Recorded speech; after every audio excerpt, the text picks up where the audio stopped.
There we go, great. So I already bought 100 tickets for the $200 raffle, so sorry. So welcome everyone. My name is Delehoy. As you said, I'm an independent college counselor, which basically means that I work privately with area high school students and their families as they navigate this whole college search and application process. And I've been doing it for some time, and prior to becoming a counselor, I actually spent my time in college admissions, so kind of on the other side of the desk. And I worked at both a large public university and then a small private liberal arts college. I did that for about 15 years.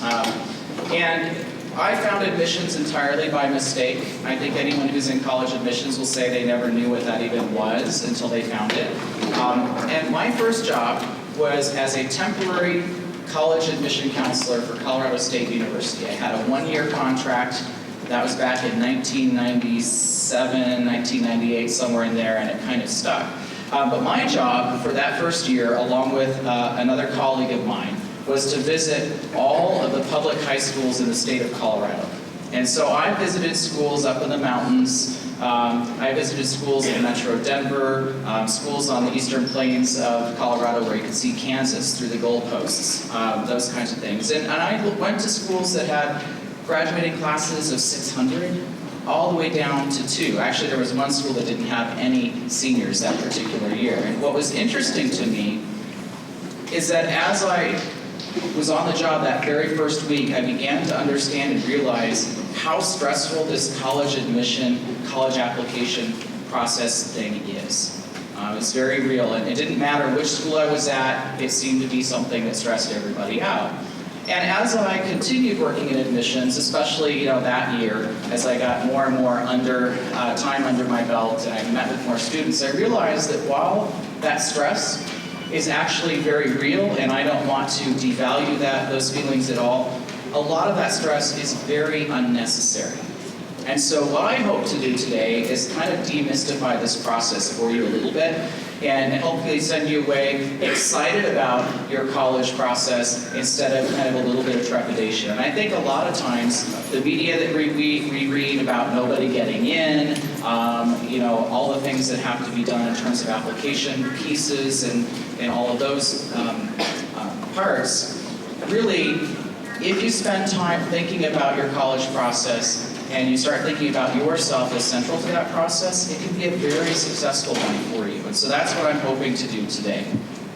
So, I used to have a presentation that was the Sage 8, and then it ended up taking like an hour and 15 minutes, and we didn't want to do that to you tonight. And so I have kind of 6 things I want to talk about. But one of the things that's really important is just to frame this discussion. I don't see college admission and college search as this idea of I have to find the college to get into.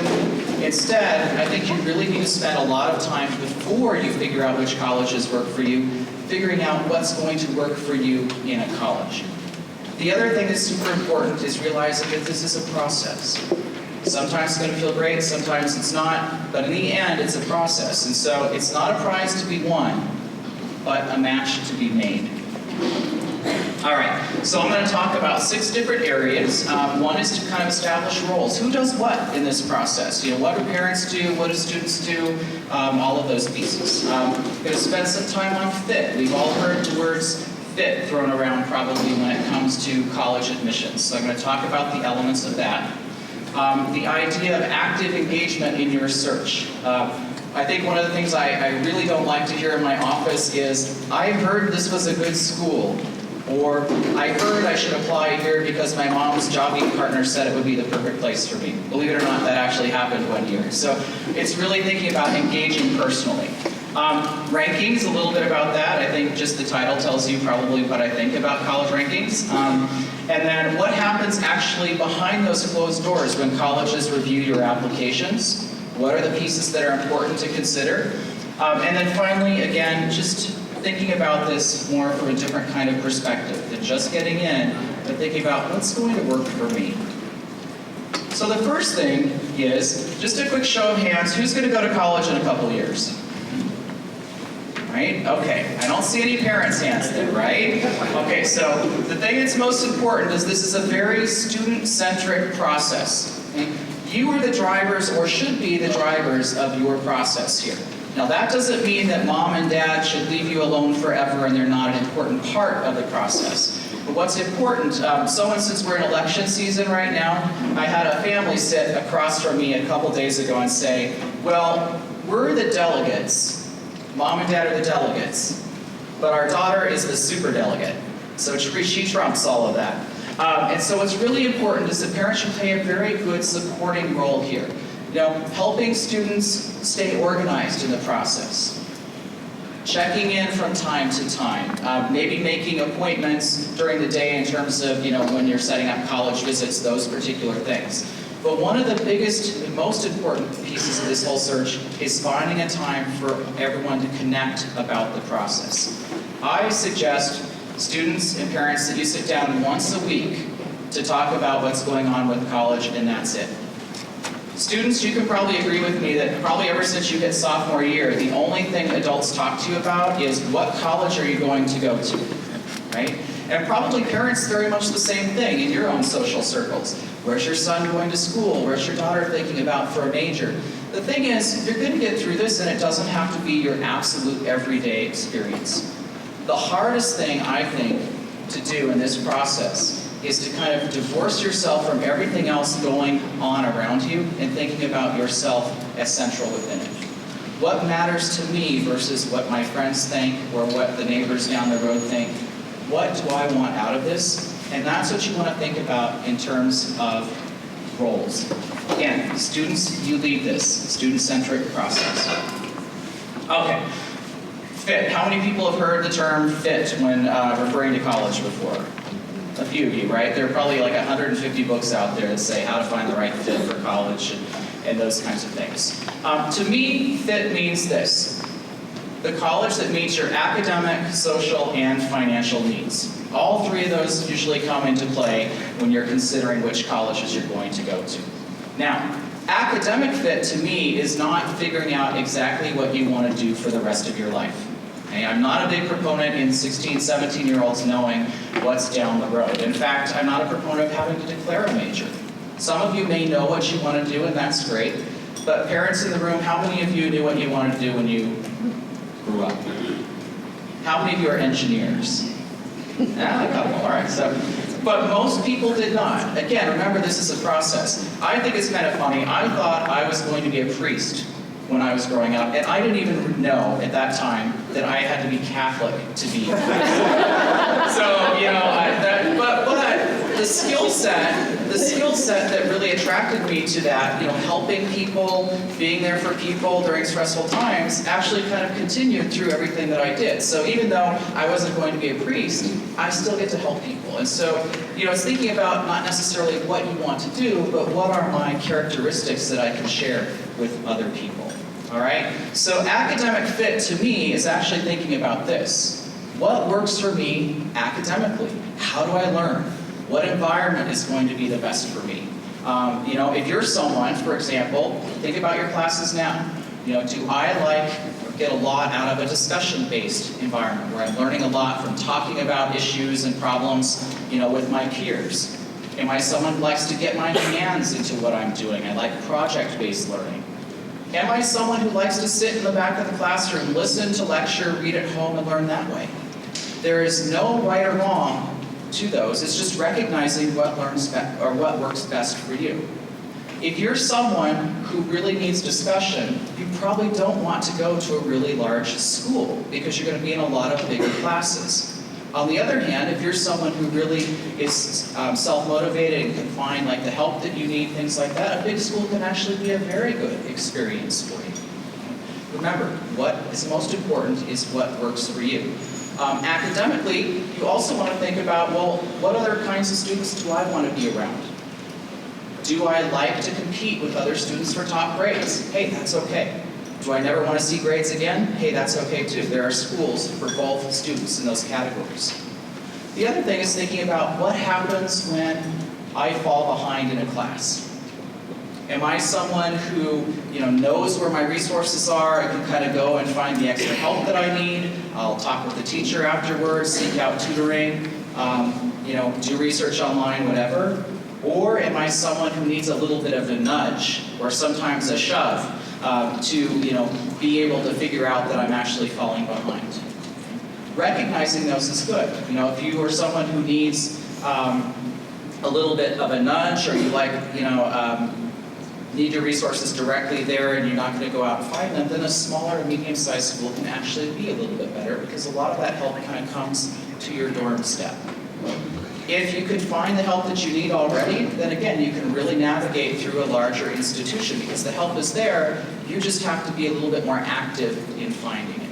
Okay, so that's what academic fit is all about. Social fit, to me, honestly, is the most important part of this entire process. Because you could find the college that has the best physics major in the world, and you could have a full tuition scholarship, but if that social fit is not on, it doesn't matter. It's not going to be a good experience. And you're going to end up doing one of two things. Either you're going to end up staying in your room the whole time and not engaging in anything at school, or you will go the opposite and you will over-engage on maybe Wednesday, Thursday, Friday, Saturday, Sunday nights. And we all know what that means based on the giggles, right? The thing here is that you have to find a place that, for lack of a better term, has your people. Who are you going to connect with? People who have similar values or engage in different activities that you enjoy. That relates to fit. Do you want a school, for example, that has a really big game day experience? Do you like to paint your face and go to the football game? That's valid. If you want that experience, you're probably not going to go to a small school. There are some exceptions, but you're usually going to go to a larger school. If you're someone who could never care about football again, you probably don't want to go to a Pac-12 school. You don't, right? So an example of this would be St. John's College. Has anyone ever heard of St. John's College? A couple people? Great. So St. John's College has two campuses, one in Santa Fe, New Mexico, and then one in Annapolis, Maryland. And this is a place, this relates to social fit, and it also relates to academic fit. This is a place, for those of you who love to read, is perfect, because all you do is read. You read books about, English, you read books about physics, you read books about math, you read. The last time I visited, I took a bunch of photos on the campus, and when I was reviewing them, there were at least 2 students in every frame with books out, reading. Now, if you're the kind of person who really likes to read, that's really great. But if you're someone who wants a game day experience, it's not happening there. Okay? There is only a couple different sports they have, and not a whole lot of activities. The big thing, the big game day experience, is the annual croquet match with the Naval Academy. I hear it gets really wild and crazy. So, social fit is really important, and I think a lot of times we don't talk to students about social fit. We talk about, what do you want to major in, where can you get in, and what part of the country. But you have to be comfortable being who you are on campus. Now, the third element of fit is the financial fit. How many people out there know that college is expensive? All right, well, it is. In-state, out-of-state, it's expensive, and it's a real investment. What's really important, I think, families, is to make sure that you talk to each other about what you have saved, what you can realistically afford in investing in your students' education. Setting realistic expectations, helps you start out this process knowing, do I need to find a college or university, that has great scholarship options? Do I need to find, a college out there that has really great financial or, need-based financial aid options? What does that look like? Doesn't mean you can't reach and look at other schools, but what's really important, if money is a big consideration here, then you really want to make sure that you have a well-thought-out college list. Right? One thing I want to touch on, if I had 2 hours, I could really go into a bunch of things, but one thing I want to touch on is this idea that if, let's say, we've saved enough money in our 529 for in-state public institution education. We have great public institutions, throughout Oregon, so we're lucky there, right? That does not mean that you can only afford an in-state public institution. At the end of the day, maybe it proves to be the case, but a lot of times private colleges and universities can be an excellent choice, because a lot of private colleges and universities have what we call a deferred discount rate, which means they provide higher scholarships and higher financial aid to well-qualified students. Right? So let's look at two schools here. So let's say you have, well, let me back up. There are different elements that can add to that. You know, we are in Portland, Oregon, right? Great place to live, but we're not the biggest city on the West Coast. And as such, a lot of colleges really like Oregonian students. We also know that Portland's really hot right now. Well, literally and figuratively, right? And so colleges are really interested not just in things like race and ethnic diversity, but geographic diversity and a diversity of experiences. So if you're willing to not just look at California, Washington, and a little bit of the Northeast in your college search, and Colorado, because Oregon students like to stop there. If you're willing to look at the Midwest, you know, those flyover states, or you're willing to look at the South, you can actually get some really great scholarship money. And the South is not all the sticks, believe it or not.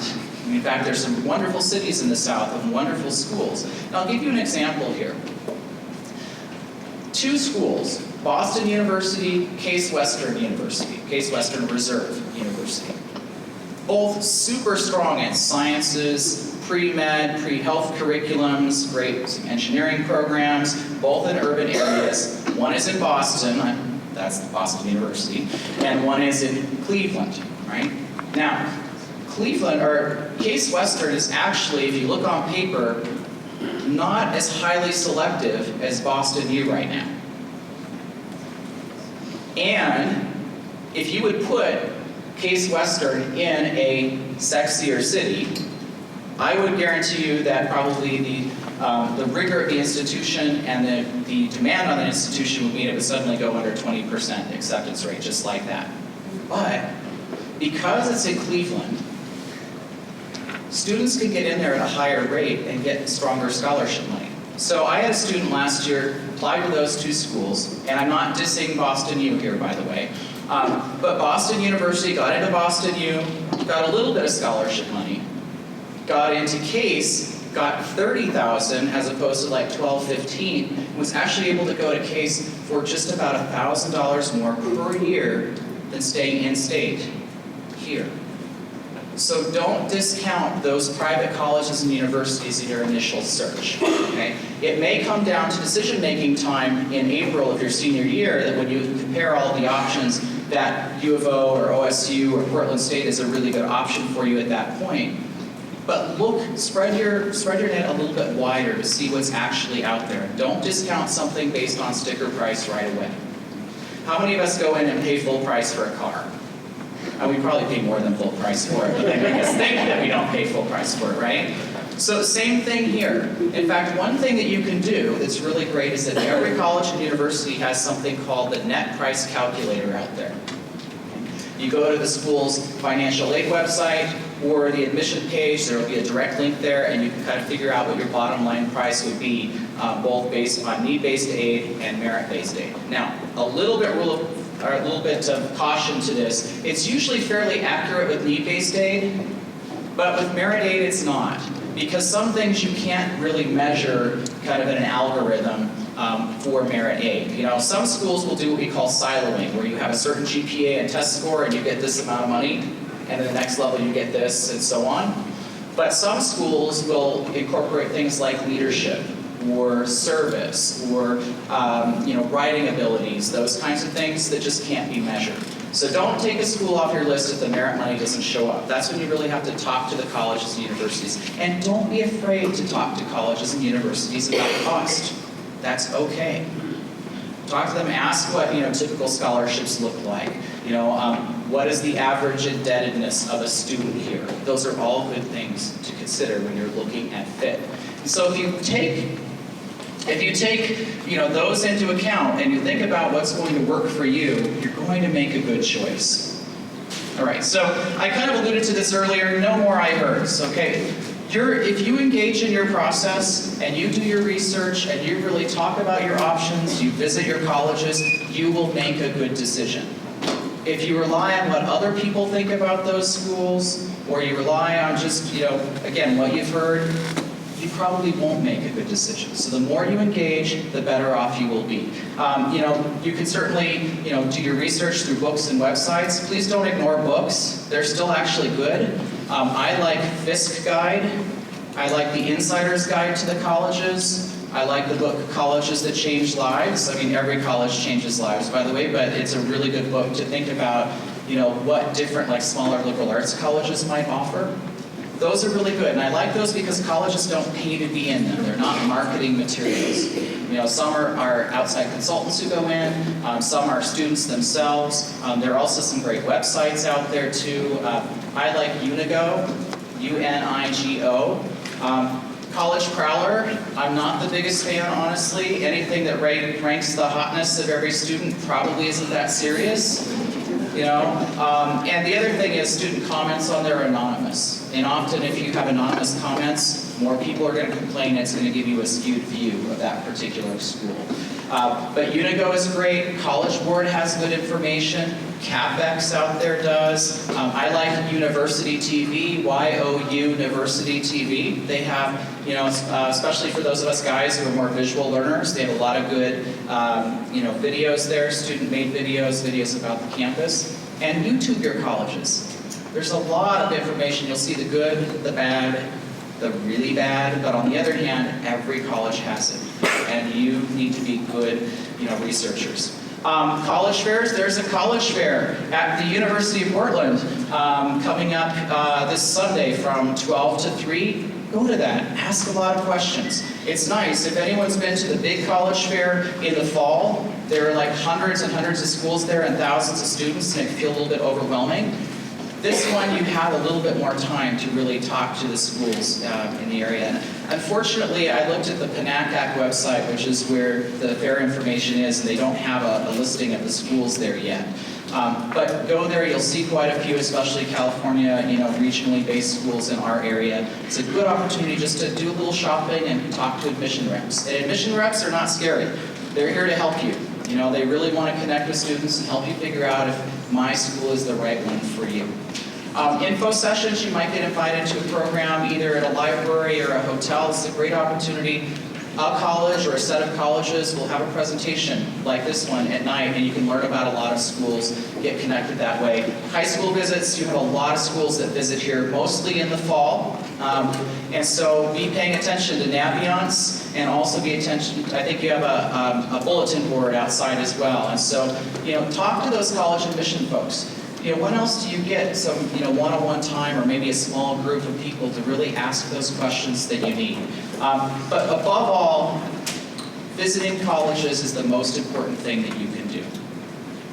Those of you who are juniors, sophomores, spring break during the junior year, I think is usually the best time to do that. We've passed that a little bit, but we do have, those of you who will be seniors next year, we have things like No School November, or some 3-day weekends, or if you can plan a couple days, to get away, you can still see a few schools for that. But one thing about visiting schools, don't just go and do the tour and the info session and call it that. If you're a sophomore or a freshman in here, I think that's okay because you're just learning what you like. But as a junior, you really want to go further than that. Sit in on a class. See how the students are engaging in that class. Meet with a professor in your area of study. If you're considering an athletic team, meet with a coach. Go off of campus or go off the tour and look into the dorms that aren't on the tour, all right? See what you would actually do. Spend at least a half a day, if not 3/4 of a day on each of your college campuses, right? Because chances are you may not get back there when you're by the time you have to make a decision. So the more you do up front, the better decision you'll make later on. And then I've already talked a little bit about balancing that college list, but I'll add one thing to that. One of the biggest mistakes I've seen sometimes, and I'll get calls after the fact, is when a family has decided we're going to apply, or a student has decided I'm going to apply to all of these reach colleges and one likely. Don't do that to yourself. Give yourself choices. I think it's good to apply to maybe 6 to 8 colleges. There's no need to apply to any more than that. If you're looking at financial aid options, merit options, then 8 is a really good number there. But what you want to make sure is that, if you have the ability to reach for a school, say financially, because if you get into a reach school, that's wonderful, but financially, if it's not going to work, it doesn't really matter at that point, right? But what you want to do is have a couple of reach schools on the list, have 2 or 3 in the likely category, those that we're pretty sure you would get into, and then some in the middle. Okay? balance it out. So most students I know like to have choices in April and feel good about having choices. So make sure you don't just go all Ivies and a likely school. Right? And the shotgun approach to Ivies never works, by the way. All right. So rankings, schmankings, I'm just going to hit this really briefly. I think rankings are completely useless. Some people may disagree with me, but the thing here is this. How many of you were around when Sports Illustrated introduced a particular issue several years ago? The swimsuit issue, probably in the 80s, right? Okay. So the history of the swimsuit issue is magazine subscriptions started to wane, and people were no longer subscribing, to weekly and monthly magazines. So they had to come up with kind of like an issue that would keep everyone continuing to basically subscribe. That's really where all of these college rankings came from. U.S. News and World Report, which actually doesn't even publish, an actual magazine now, still does that. Forbes out there. It's a way to get you to buy things, right? A lot of the rankings are very random. In fact, I even participated in rankings at one point during my career, and at that point, I had only been in admissions for 1 year, and I was making peer evaluations of all these institutions I had never heard of. And I worked at Colorado State University that year, so you bet we had a higher ranking than University of Colorado, right? So the thing is, the bottom line is forget about the rankings and think more about what your own personal ranking system is. In fact, someone took, I think it was Gladwell who did the bell curve, but he took the same matrix that's used in popular mechanics to find the best car for you and applied similar kinds of things to the college list. And in some cases, University of Alabama was on top. In other cases, it was Tufts or Harvard or, So the thing is, again, the rankings do not speak to what's important to you as an individual. And that's important. All right, really quickly, what goes into reading applications? The most important thing that colleges will look at, now every college does it a little bit differently. Some are based on what we call an index system, which is where you measure GPA and test scores. I worked at a school like that for several years, and then I worked at a school that does more what we call a holistic review, where they're looking at certainly all those pieces, but everything else that has gone into your 4 years in college. Most important thing is taking a rigorous curriculum that you can be successful in.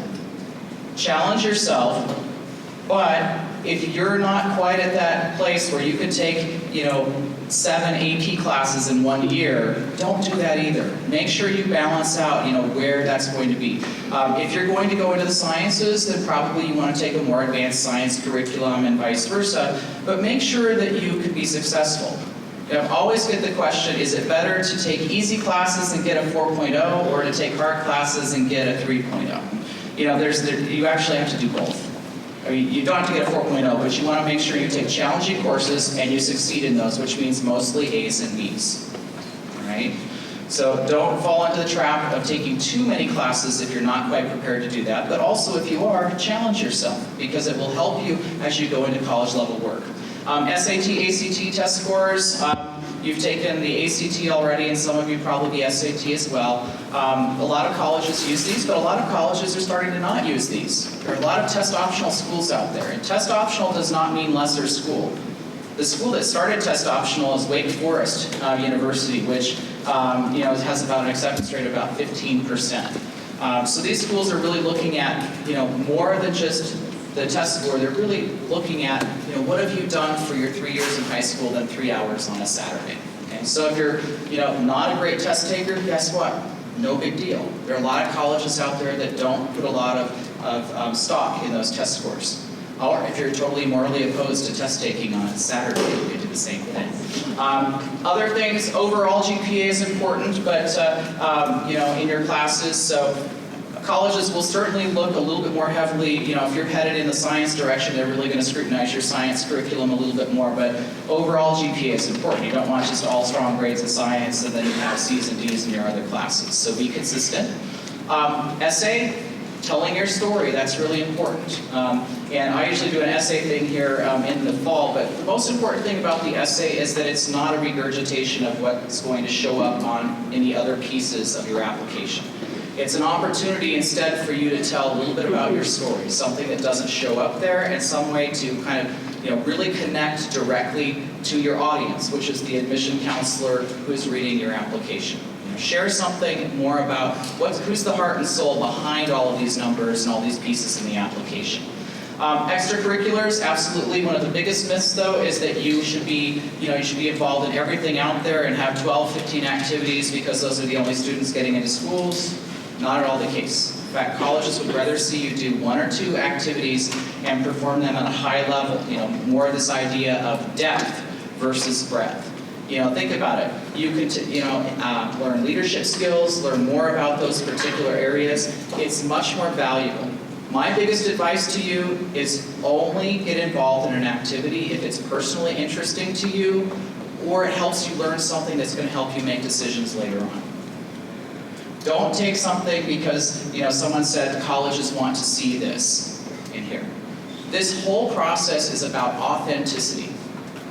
So if you're taking things that you don't like just to get into college, that's going to show in your application, right? So make sure you're true to yourself in those activities that you're part of. Sometimes demonstrated interest matters, so if you go to a college fair, make sure you fill out that little card there.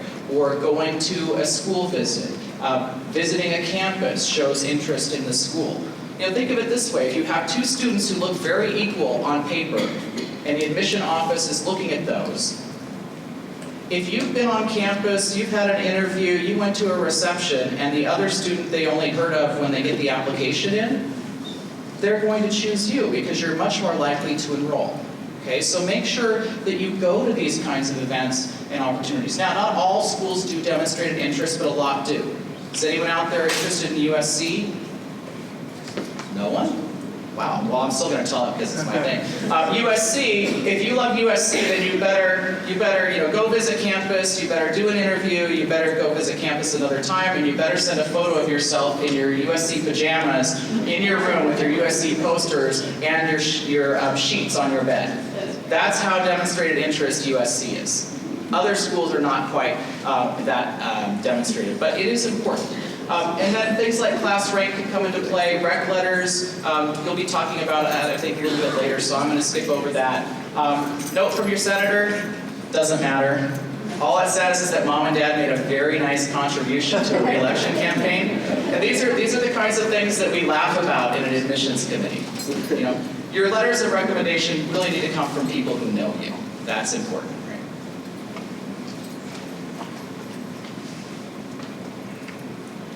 And then finally, it really is about perspective. The truth of the matter is that out there, most colleges accept more than 70% of their applicants. There are only a few that it's really, really, really hard to get into. And you may apply to some of those. But here's the thing. You're going to go to college.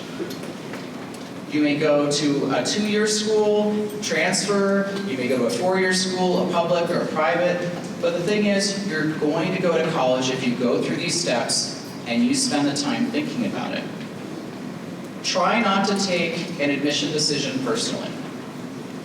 If anyone out there is thinking of applying to a really highly selected school, like say an Ivy, let's look at it this way. You have some different hurdles to go over. High GPA, high test score, and then you're in this pool with all these other really, really, really smart students. And let's say you're in a room with 100 really, really, really smart students. 6 of those are going to get in to a particular Ivy. Now, I don't say that to scare you or to, dissuade you from trying and applying to these schools, but the thing is, it's pretty random what happens after that point. And so try not to take that personally. You would probably do just fine at that school. It's just that they don't have enough space. That's really what it is. It has mostly to do with numbers. And then again, admission is not the end game here. You're going to learn a lot in college. You should take college for all it's worth. Take risks, safe risks. Take risks, do things that you wouldn't normally have considered. Try some new activities, study abroad. All of those pieces are really important. And the other thing is, it's not the name of the college that you go to, it's the experience you have when you're there. Super important. College offers you this whole smorgasbord of experiences. You have to pick and choose the experiences that you want to have. No one's going to spoon-feed you your education. So you're not going to get an education, you're going to experience an education. And I will tell you, you could go to Harvard, get solid grades and do nothing there, and you could go to Eastern, Southeastern, Wyoming State Technical College and do a ton at that school. By the way, it doesn't exist. But you could go to a school you've not heard of, but utilize everything there to have a great experience, and you're going to be able to do whatever you need to do in your life there. Okay, so think about that. It's not just about getting in, but where is it next? And there we go.